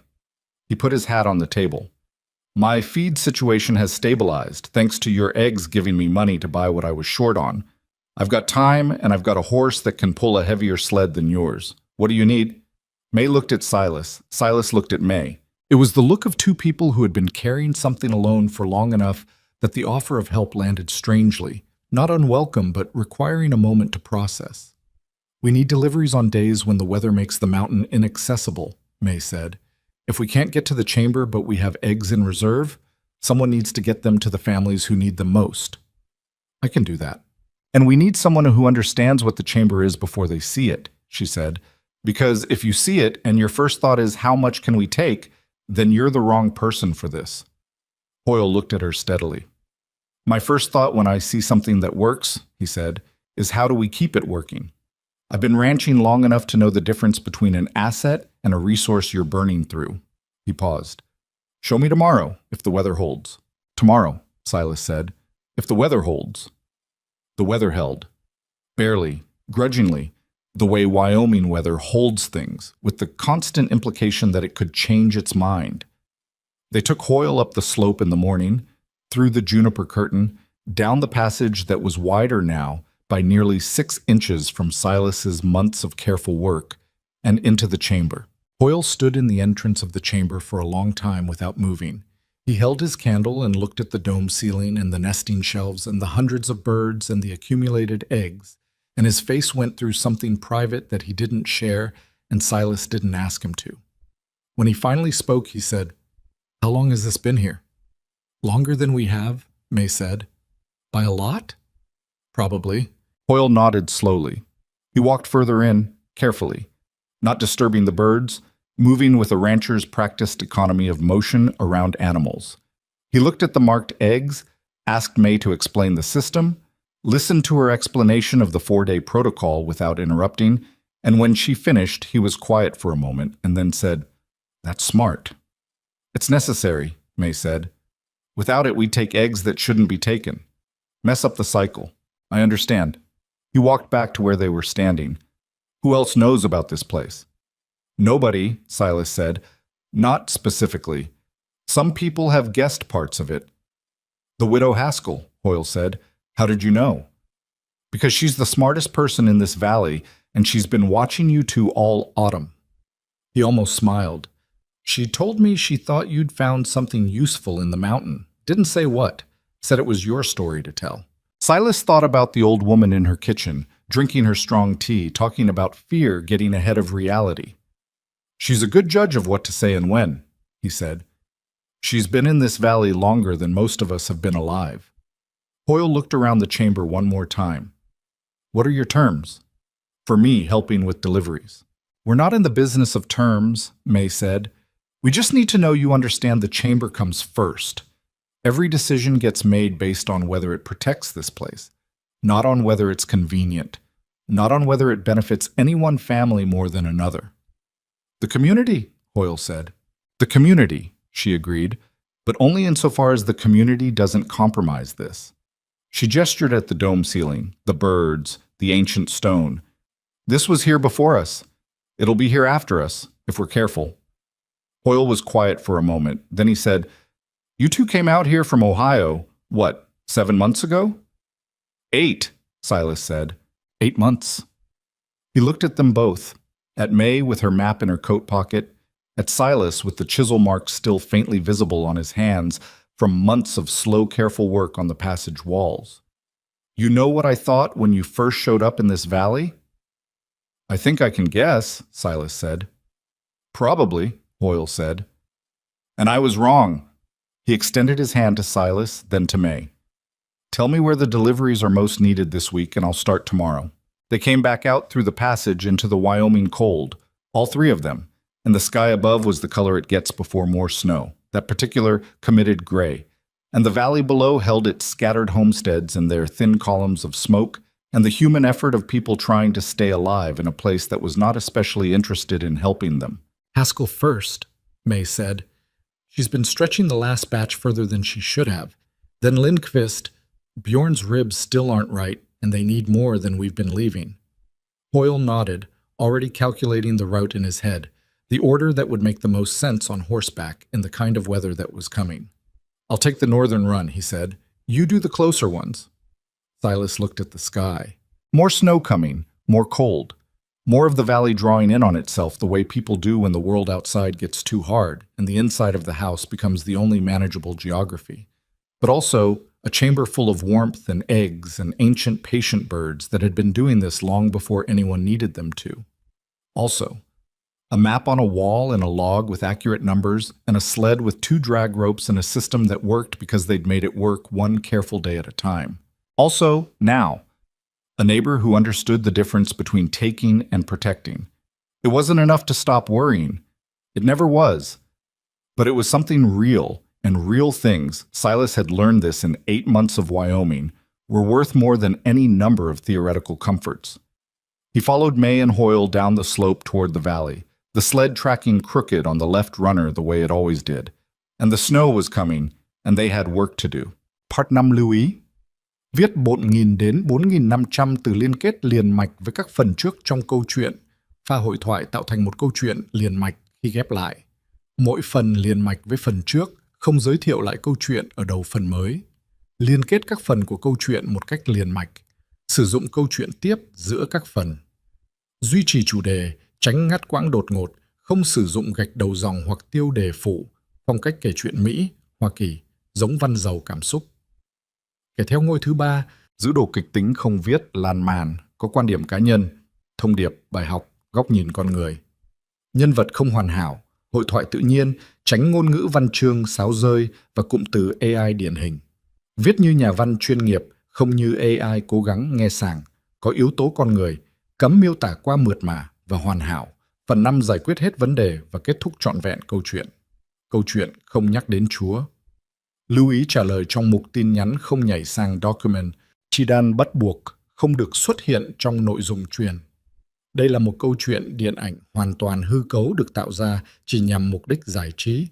Không đề cập hay ngụ ý rằng nó dựa trên sự kiện có thật, người thật hoặc câu chuyện có thật. Không sử dụng các cụm từ như dựa trên một câu chuyện có thật, theo ghi chép hoặc bất cứ điều gì tương tự. Tất cả các nhân vật, địa điểm, tổ chức và sự kiện phải hoàn toàn hư cấu. Show more. Part 5. A legacy stronger than survival. The worst storm of the winter came on January 11th and stayed for 6 days. Not 6 days of continuous snowfall, exactly, but 6 days in which the sky never fully committed to stopping. It would ease for a few hours, enough to make you think it was done, and then come back with the particular stubbornness of something that hadn't finished making its point. The temperature dropped to 11 below on the third night, and Silas woke at 2 in the morning to the sound of the north wall making a sound he hadn't heard before. A low creak that could have been the cold or could have been something structural, and he lay in the dark for 20 minutes listening to it before deciding it was probably the cold and going back to sleep, which was less a decision based on certainty and more a decision based on the fact that there was nothing useful he could do about it at 2 in the morning if it was structural either. May slept through all of it, which was her gift and his consistent quiet envy. By the 4th day of the storm, they hadn't been to the chamber since January 10th. 6 days was the longest gap since they'd discovered the place, and Silas had noticed, without commenting on it, that May had started checking the log every morning the way some people check the sky. Not because the information had changed, but because the act of checking was something to do with the anxiety. Hoyle had come by on the 2nd day on horseback through conditions that Silas would have called impassable and that Hoyle apparently considered inconvenient, to report that he'd made it to the Lindqvist place with the reserve eggs they'd set aside before the storm hit, and that Bjorn's ribs had finally healed enough that the man could work again, and that Clara Peterson had asked Hoyle to pass along that their youngest had started sleeping through the night, which had nothing to do with eggs or winter survival, but which Clara had apparently felt was news worth sharing. She said May would want to know, Hoyle had said, standing in their doorway with ice in his beard, holding his hat. May had smiled at that, a real one, not the careful kind she deployed in difficult conversations. She's right. Tell her I'm glad. Hoyle had gone back out into the storm, and Silas had watched him go and thought about what it meant that a man who had once watched them ride in from Ohio with the polite skepticism of someone watching a theatrical performance was now riding through a blizzard to deliver their eggs and relay news about a baby sleeping through the night. Things changed, that was all. Things changed in ways you couldn't plan for, and some of those ways were better than you'd expected. On the 7th day, the storm stopped, decisively and completely, the way Wyoming storms sometimes ended, like a decision rather than a fading. The sky cleared to a blue so sharp it looked brittle, and the snow that had accumulated sat in drifts that Silas estimated at 4 feet in places, and the world was entirely white and absolutely still and brutally cold, and, in its own indifferent way, beautiful. They went to the mountain. The slope was difficult in a new way. The drifts had redistributed the terrain, and the path they knew was buried under configurations that hadn't existed before. Silas went first with a long stick he'd been using since November to test the snow ahead of his feet, and May followed in his steps, and it took them nearly twice as long as usual to reach the juniper curtain, which was itself buried to its lower branches. They pushed through. Down the passage, Silas's months of careful widening work had made the passage functional even in their heaviest coats, which was good because in this cold there was no option for a lighter coat. Through the stone throat of the entrance, and then the chamber was unchanged. That was the thing that hit Silas every time, and hit him again now, with the particular force of something that hadn't become ordinary no matter how many times he'd experienced it. The world outside could arrange itself into any configuration of difficulty, and the chamber simply continued being what it was. The same temperature, the same ventilation, the same dome ceiling with its mineral sparkle in the candlelight. The birds settled and content, going about whatever birds go about when there are no humans watching. May stood beside him in the entrance and let out a breath that she'd been holding, he suspected, for most of the past 6 days. "All right," she said quietly. "All right," he agreed.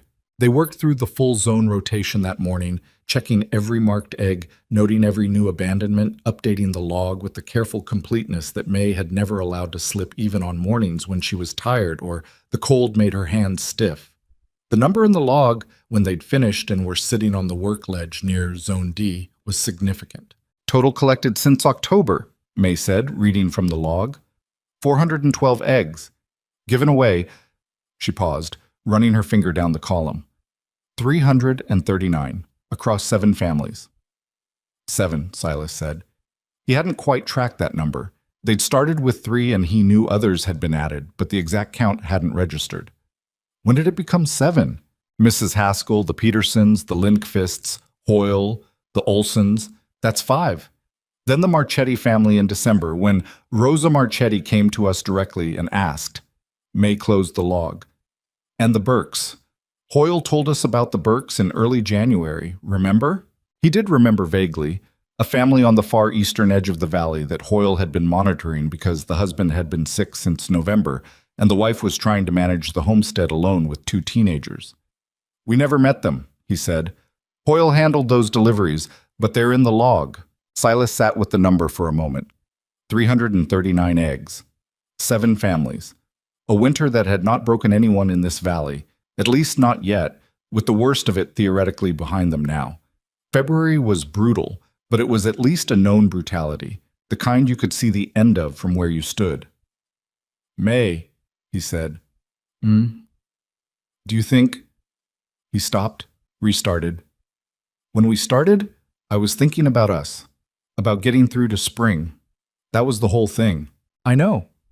And somewhere in October or November, it stopped being about us, and I'm not sure exactly when that happened. May was quiet for a moment. Around them, the birds made their low, continuous sounds. The white noise of the chamber that had become so familiar, he sometimes heard it in his sleep. I think it happened in stages, she said. There wasn't a single moment. It was more like you keep making one decision and then another one, and each one takes you a little further from where you started, and eventually you look back and can't see where you started anymore. Does that bother you? She looked at him. It was a direct look, the kind she gave him when she was being precise about something. No, she said. Does it bother you? He thought about it honestly. Sometimes, he said. Sometimes I miss when it was just us, when the problem was smaller. The problem was never actually smaller, May said. We were just less aware of the full size of it. That was true. The valley had always been a community, had always been interdependent in the ways that isolated places are, where one family's failure sent ripples through everyone else's winter, where one family's luck could stabilize people they'd never spoken to. They hadn't created that. They'd just somehow stumbled into the middle of it. They came out of the mountain in late morning and started down the slope, and about 2/3 of the way down, Silas stopped walking. He'd seen something, or rather, he'd seen someone. There was a figure standing at the base of the slope, near the edge of where the homestead territory ended and the raw mountain terrain began. A man, motionless in the snow, looking up at them. He was too far away to read his expression, but his posture had something in it that Silas didn't immediately categorize. Who's that? May said from behind him. I don't know. They continued down, and as they got closer, Silas recognized the build, and then the coat, and then the particular way the man stood with his weight slightly back, and his arms at his sides, and his head at an angle that suggested he was thinking rather than waiting. It was Arvid Peterson. He had walked apparently the full distance from his homestead to the base of the Rowan Mountain slope, which was a serious undertaking in current snow conditions. He was breathing harder than normal, and his boots showed the snow to the knee. Arvid, Silas said when they were close enough. What's wrong? Is it Clara? The children? Everyone's fine, Arvid said. He looked past Silas at the slope they'd come down, at the path their feet had made in the snow, at the mountain above. He looked at the sled and the collection bag and the log that May was putting back in her coat pocket. I've been doing arithmetic, he said. Silas waited. 40 eggs the first time you came, then 30 more 2 weeks later, then 20, then another 30. 7 families over 3 months. He looked at Silas directly. I'm not a stupid man. Nobody said you were. No. Arvid was quiet for a moment. The cold was serious, and he hadn't buttoned his top coat button, which told Silas he'd left in a hurry. "I want to see it," he said. "Whatever it is, I'm not asking to take anything or change anything. He stopped. Something moved through his expression that was harder to name than simple curiosity. "Clara's been worried since October. We've all been worried. And you two have been—" He paused again, choosing. "You've been the reason we're still here. I'd like to understand why." Silas looked at May. May looked at Arvid Peterson, at his unbuttoned coat and his snow-soaked boots and his expression, which was not demanding but was very serious. She looked at him for long enough that it might have been uncomfortable, and Arvid bore it without looking away. "Come up," she said. They took him through the juniper curtain and down the passage. Arvid was broader through the shoulders than Silas, and the passage, even widened, required him to angle through carefully and into the chamber. He stood there for a long time, longer than Hoyle had, longer than either Silas or May had stood there on their first morning, because they at least had had some preparation, some inkling of what they were walking into. Arvid Peterson had nothing but the end of his own arithmetic, which he was now discovering was not the same thing as understanding. He didn't speak for a full minute. When he did, what he said was, "My youngest was born in September." It wasn't what Silas had expected. He didn't say anything. "We had nothing," Arvid continued. "I mean that literally. We had the house and the stock and the stores, and I had done the numbers, and the numbers were very clear, and there was no—" He stopped. "Clara didn't know how bad it was. I didn't tell her because she'd just had the baby, and there was no point in both of us not sleeping." He looked at the dome ceiling. "Then you showed up with 40 eggs, and I stood at my door and looked at that sled, and I thought—" He exhaled. "I thought, either these people are different from every other person I've met in Wyoming, or they've done something very stupid, and they're about to come to grief and drag us into it." "Which was it?" Silas said. Arvid almost smiled. "Neither," he said, "which I didn't know was an option." He looked at May. "How did you know?" "That it was safe to use, that you weren't going to ruin it." "We didn't know," May said. "Not at first. We tried to go slowly enough that we could stop if something went wrong. And if something had gone wrong, then we'd have stopped," she said simply. "And we'd have had a lot fewer eggs, and you'd have had a harder winter, but the birds would have been fine." She looked around the chamber. "This place doesn't need us. I think that's the thing to understand. We didn't save it, and we're not running it. We're just being careful about how much we take." Arvid nodded slowly. He walked further in, the way Hoyle had, carefully around the birds. He crouched near one of the nesting shelves and looked at the eggs in their natural groupings, at the coal marks May had put on the ones in the observation cycle, at the easy proximity of birds who had never been given a reason to fear humans, and so simply didn't. "What do you need from us?" he said, without looking up. The U.S. was deliberate. Silas caught it. "Same thing we needed from Hoyle," May said. "To understand the place before you try to help with it, and to agree that protecting it comes before any individual family's needs, including ours." "Including mine," Arvid said. "Yes." He stood up. "Done," he said. It was the same quality of finality as Bjorn Lindqvist's nod back in November, the thing that men who mean what they say sound like when they actually mean it. "There's one more thing," May said. Arvid waited. "In the spring, when the valley comes back together, when people can travel and meet and talk properly, I want this to be a conversation everyone has, not a secret we manage and deliver to people one at a time." She looked at Silas, then back at Arvid. 7 families know pieces of it. A few people have guessed most of it. The widow Haskell has probably figured out all of it. At some point, the secrecy stops protecting the chamber and starts just being secrecy for its own sake, which doesn't serve anyone. Silas hadn't known she was going to say that, or he'd suspected she'd been moving toward it, had seen the direction in the way she'd been talking for the past few weeks, but hearing it stated out loud was different. "You want to tell everyone," he said. "I want the valley to decide," she said, "together, what this place is, what it means, how it gets used going forward. We made decisions in October that were right for October. I don't think we should be making decisions for the whole valley in perpetuity from our kitchen table." Arvid was looking at her with something in his face that was not quite admiration and not quite surprised, but occupied the space between them. "You know," he said, "most people who found something like this would be thinking about how to own it." "We don't own it," May said. "We found it. That's different." "Most people don't think so." "Most people are wrong about that particular thing," she said without heat, just as a statement of fact. Arvid left an hour later, back down the slope to his homestead, and they watched him go from the junipers. He walked steadily through the snow, his unbuttoned coat still unbuttoned, and at one point he stopped and stood very still for a moment and then kept walking, and Silas thought he understood what that pause was about. "Spring meeting," Silas said. "Spring meeting," May agreed. The winter had one more serious blow to deliver in mid-February, but it was shorter than the January storm, and the valley handled it differently. Hoyle coordinated the supply runs without being asked, showing up at the Rowan place the morning after the storm hit with his heavy sled already loaded with the reserve eggs they'd set aside.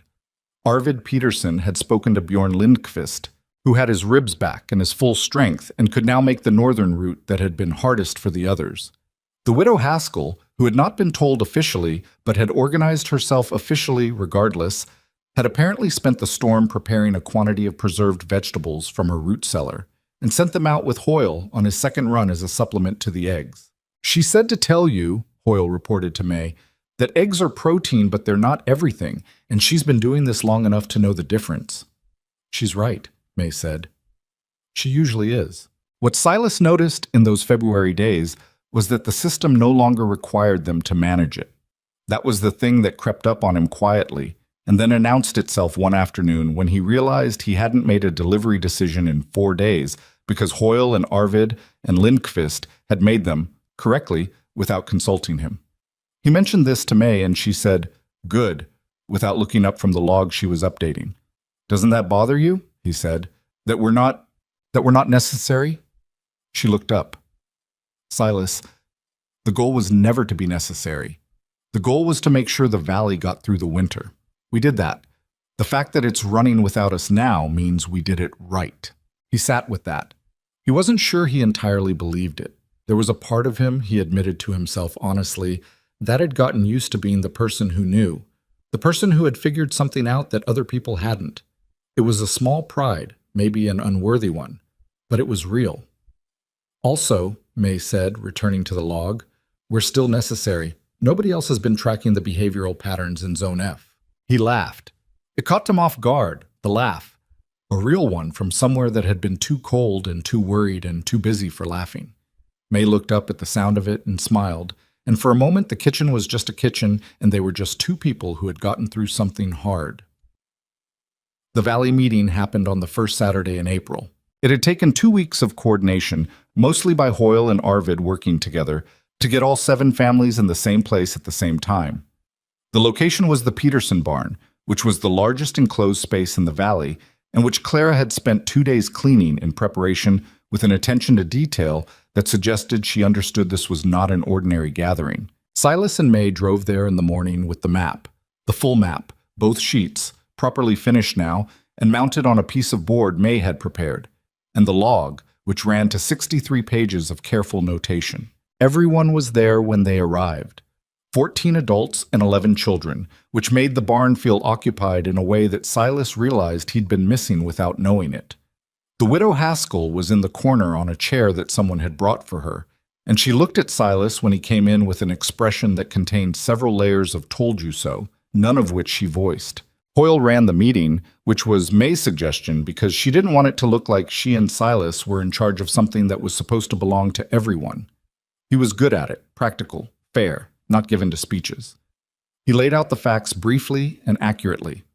Then he put the map on the wall and stepped back. The room was quiet for a moment. Then Rosa Marchetti, who was 42 and had come to Wyoming from Pennsylvania with the specific intention of being taken seriously and had not always found Wyoming cooperative on that front, said, "How many eggs are in there right now?" "Approximately 350 accessible abandoned eggs," May said, "plus the active population, which we don't touch." "And the birds won't leave? If more people go up there?" "They've been fine with us Hoyle, Arvid, and Bjorn going in," May said, "but that's 4 people who've been trained on the protocol. I don't know what happens if 20 people show up unannounced." "Then we don't do that," Rosa said. "We keep it to a small group. Rotate the people. That's what I'd suggest, May said. The meeting went for 2 hours. It was not, Silas would later reflect, a smooth 2 hours. Bjorn Lindqvist thought the zone system was unnecessarily complicated and said so plainly, which led to a 10-minute conversation between him and May that was technically polite and practically tense, until Arvid intervened and suggested they table the specific methodology and discuss the principle first. The Olsen husband, a quiet, deliberate man named Gunnar who hadn't said much all winter, asked what happened if the birds left on their own, if the chamber simply stopped being what it was, and that question landed in the room with more weight than he'd probably intended because nobody had an answer. Then we deal with that when it happens, Hoyle said, which wasn't satisfying but was true. 2 of the older children had slipped away from the adult conversation and were playing in the corner and at one point knocked over a bucket with a sound like a small explosion. And for a moment everyone just stared at the bucket and then slowly started laughing, which released something in the room that had needed releasing. The widow Haskell spoke once, near the end, when the conversation had been going in circles on the question of governance, who made decisions about the chamber, how disputes were resolved. "You're overthinking it," she said from her corner. The room went quiet. "You want a rule? Here's a rule. Nobody takes more than they need, and everybody tells the truth about what they need. That's the whole system. Everything else is just paperwork." She said it the way she said most things, plainly, without emphasis, as if she were describing the weather. And it landed the way plain things land when they're accurate, with a small, settling weight. The room absorbed it. Then Arvid said, "I think that covers it." And it did. What they agreed on, in the end, was simpler than Silas had expected and more durable than a document would have been. May and Silas would continue to manage the chamber and the collection system, but access and delivery would be shared with any Valley family who committed to learning the protocol. The 4-day observation rule was not negotiable. Bjorn had backed down on that one when May explained patiently, for the second time, exactly why it existed. No delivery to any family would exceed what that family estimated they needed, and families would estimate honestly. The log would be maintained by May and available to anyone who asked to see it. It was, as the widow Haskell had indicated, just common sense organized on paper. The fact that it needed to be said out loud was a reflection of human nature, not a failure of it. Walking home that evening, the April air still cold but differently cold, with the quality of something that was thinking about changing, Silas said, "How do you think that went?" "Better than it could have," May said. "Worse than it would go if everyone were perfect." "Nobody's perfect. No." She was quiet for a moment. The valley was pink in the last light, the snow line on the mountains visibly higher than it had been in January. Somewhere to the north, an actual bird, not a goose, something smaller, was making noise in a tree, the first bird noise that hadn't belonged to their flock that Silas had heard in months. "Bjorn's going to argue with the protocol again," she said. "Probably more than once." "Probably. And Gunnar Olsen is going to worry about the birds leaving, constantly. He's going to bring it up at every meeting." "Is he wrong to?" "No," May said. "He's not wrong. It's a real thing to worry about. I just hope he doesn't make everyone else anxious about it before anything actually happens. You can't control what people worry about." "I know." She looked at the mountains. "I can just make sure the worry doesn't turn into decisions we'll regret." They walked the rest of the way in silence, the kind of silence that doesn't need filling. The chamber didn't disappear. The birds didn't leave. The spring came late and grudgingly, the way spring comes in Wyoming, less a season than an argument the year has with itself. And as the snow retreated up the slopes and the valley slowly reasserted itself as a place where things could grow, the goose flock in the mountain expanded rather than contracted. New birds arrived in April, which May had suspected might happen based on the behavioral patterns she'd been tracking since November, and which confirmed something she'd been careful not to say aloud until she was sure. The mountain site was not just a winter refuge. It was a permanent feature of how these birds had organized their lives, had probably been organized for longer than anyone now walking this valley had been alive. She added a new section to the log in April, titled simply Spring Observations. It ran to 11 pages by May. Silas finished the floor edition in March, the one they'd planned last year, that had been waiting for the lumber they'd originally earmarked for the sled bed. He'd found other lumber for the sled, and the floor addition had sat unfinished through the entire winter and was now finally done, pale new boards that smelled of pine and made the interior of the house feel different in a way that was disproportionate to the actual square footage added. May walked across it the morning it was finished and said, "It's level." "Both sides," he said with moderate pride. "Your joinery's better." 7 months of practice. She looked at him. "On a passage wall." "Turns out stone and wood have some things in common if you're paying attention," he said, which wasn't entirely true but wasn't entirely false either. It was late May when Arvid Peterson stopped by the homestead, not on sled business, just stopped by, which was something that hadn't happened before, and sat at their kitchen table with coffee that was no longer being stretched because the supply situation had normalized, and asked how the spring collection was going. "Well," May said, "the new birds are still settling into the existing zones. We're not collecting from the new areas yet." "Smart." Arvid wrapped his hands around his cup. "Claire wants to know if May will come for dinner next week. The children have been asking about you." May looked faintly surprised. "About me?" "The older ones know. We told them some of it. That you found something in the mountain and shared it." He paused. "My daughter has decided you're the most interesting person in the valley." "Your daughter has not met enough people," May said. "She's 8, Arvid said. "She has time." He looked at Silas. "How are you holding up? Honestly." It was a different kind of question than anything Arvid had asked before. Silas considered it properly. "Tired," he said. "But the good kind. The kind where you're tired because you actually did things." Arvid nodded. He understood that distinction. "The valley's different," he said. "From before. I don't know exactly how to say it." "I know what you mean," Silas said.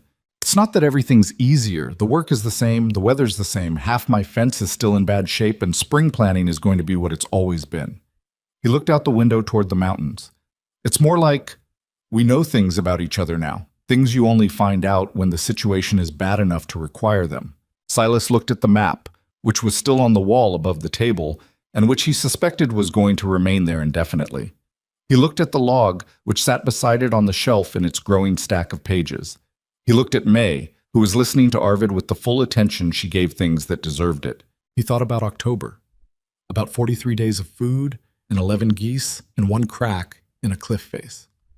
He thought about how the whole story had been, at its root, a story about what you do when you find something larger than yourself, whether you grab it or whether you try, imperfectly and with plenty of mistakes along the way, to be responsible for it. He didn't think they'd gotten it right every time. He was sure they hadn't.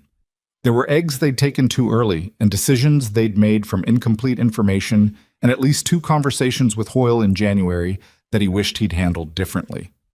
The system they'd built was good, but not perfect, and the meeting in the Peterson barn had resolved things temporarily, rather than permanently, and there would be arguments about the protocol and disagreements about distribution, and moments when the whole thing felt more fragile than it should. That was just how things that were real worked. They required maintenance. They required people to keep choosing them, again and again, on days when choosing something else would have been easier. "Dinner sounds good," May said to Arvid. "Tell Clara we'll come Thursday if the weather holds." "It'll hold," Arvid said. He stood, picked up his hat. "Probably." After he left, the house was quiet in the particular way it was quiet when something had just resolved. Not silent, because outside the valley was doing its spring things, the birds and the wind, and the distant sound of Hoyle's horses on the road, but settled. May picked up the log and opened it to the current page and made a notation. The day's date, spring observation number 43. A brief record of which zone she'd checked that morning and what she'd seen. She wrote in her usual hand, even and precise, the hand of someone who understood that the record mattered. Silas watched her and thought about the first morning, the empty pen, the tracks in the frost, the narrow gap in the juniper curtain, and the warmth that came from behind it, and the darkness beyond that warmth that had held, as it turned out, exactly what they'd needed, and nothing more and nothing less. He thought about how the geese had known where to go, had always known, had been going there probably since before there were homesteaders in this valley to notice them. The mountain had not needed discovery. It had simply been waiting for the right kind of attention. He got up and put his coat on and went outside. The May air was cold and bright. The mountains stood where they always stood, unchanged by everything that had happened at their feet over the winter. The storms, the deliveries, the meeting in the Peterson barn, the 63 pages of careful notation, all of it. The mountains didn't care about any of it. They were just mountains. The chamber was just a chamber. The birds were just birds, doing what they'd always done, in a place that had always worked. The human parts, the choice to follow, to be patient, to share, to protect, those were the parts that hadn't been there before October. Those were the parts that Silas and May, and eventually the whole valley had made. He stood in the yard for a while, looking at the white peaks in the distance, and let himself feel something he was usually too busy or too careful or too tired to feel. A kind of plain, unembellished satisfaction. Not pride, exactly. Not happiness, which was too light a word for what this was. Something more like, this happened, and it mattered, and we did not ruin it. May came to the door behind him and looked out. The geese went up early today, she said. I know, I saw them go. Zone C had a new cluster this morning. 6 eggs, all fresh marked. She leaned against the doorframe. We're going to need more log pages. I'll get paper next time someone rides to town. More than you think we need, she said. Get more than you think we need. He looked at her, at the doorframe and the pale blue curtain behind her, and the kitchen with its map and its log and its uneven table that he'd also never quite gotten right. And he thought that he would. He would get more paper than he thought they needed, because she was usually right about that kind of thing, and because the record was going to continue, and because some things, if you were careful enough with them, kept going longer than anyone had a right to expect. The geese were somewhere above them in the mountain, in the warmth and the quiet of the chamber that had been there before them and would be there after. Below, the valley went about its spring, imperfect and alive.